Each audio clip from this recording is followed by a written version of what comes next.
কত দূর আসলাম? ওকে এই তো হাটরা। আর কতক্ষণ লাগবে? 3 ঘন্টা তো লাগবে। 3 ঘন্টা? আমার তো 12 ঘন্টা হলেও কোনো ব্যাপার না। বাস কার হয়ে গেলে তো আরো ভালো। 3-4 দিন লাগবে কলকাতা যেতে। তোমাকে তো দেখতে পাবো। হ্যালো টাকা দিয়ে বাড়াই। আমার দিকে ভেবে তাকাচ্ছ কেন? আমি তো আমার মনের কথা বলেছি। সত্যি সত্যি খারাপ হয়ে গেলে আমি কি করবো? 11টার সময় অডিশন। আমি যদি ঠিক টাইমে পৌঁছাতে না পারি না, তোমাকে গলা টিপে ধরে শেষ করতে হবে। এখনো 4 ঘন্টা সময় আছে। এ বছর না হয় অন্য বাসে যাবো। 11টার সময় পৌঁছালে তো হলো। তুমি অত টেনশন করো না।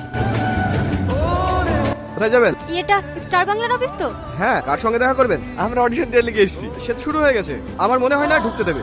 আর হবে না, এমন বেশি চাপিছে 4 ঘন্টা রাতে 5 ঘন্টা লাগিয়ে দিল। আমার কপালটাই খারাপ, সব তোমার লেগে হলো। আমি আবার কি করলাম? বড় বড় ভাব লেবে চিনি অচিনি কি চিনো তুমি? তোমার সাথে আসলে আমার ভুল হয়েছে। তোমার লেগে আমার স্বপ্নটা শেষ হয়ে গেল। জানকে রিকোয়েস্ট করে দেখুন যদি ঢুকতে দেয়। না না আর হবে না। কোথা থেকে সব চলে আসে? চান্স দেন না স্যার, অনেক দূর থেকে এসেছে স্যার। স্যার একবার চান্স দেন না। দেখুন আমরা রুলস এর বাইরে কাজ করতে পারবো না। নেক্সট অডিশন যখন হবে তখন আসবেন। ও অনেক স্বপ্ন নিয়ে এসেছে। স্বপ্নটা ভেঙে দিল। আমি আপনার প্রাইভেট স্যার। আরে আরে কি করছো?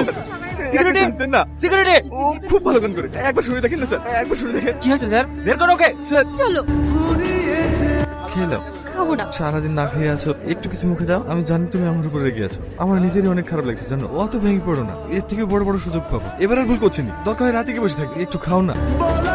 চহাট আব্বু, এই ওকে লিয়ে আয়। আব্বু, আমার কথাটা শোনো আব্বু। আব্বু, আমার কথাটা শোনো।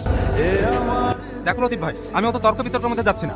সুমি বলেছে লালটুকে কলকাতা নিয়ে যেতে। আর ও বাড়ির কাউকে না বলে লিখেছে মানে লালটু অন্যায় করেছে। গ্রামে সব জানাজানি হয়ে গেছে। তোমার ছেলে সুমি খালি পালিয়ে গেছে। এই মেয়েটার আর বিয়ে দিতে পারবে নাকি? দুজনের মধ্যে প্রেম ভালোবাসা আছে বলেই কিন্তু ওরা অত দূর যেতে পেরেছে। আমার মতে দুজনের বিয়ে দিয়ে দেওয়া দরকার। কি বলেন ভাই? হ্যাঁ ওটাই সব থেকে ভালো হবে। এই রফিকুল বল তাহলে কি করবো? আমি আবার কি বলবো? তোমরা যা ভালো বোঝো তাই করো। লালটু আজ রাতে বিয়ে পড়াবো। তুই এই বিয়েতে রাজি তো? পিলিতে পিলিতে এই সুযোগ।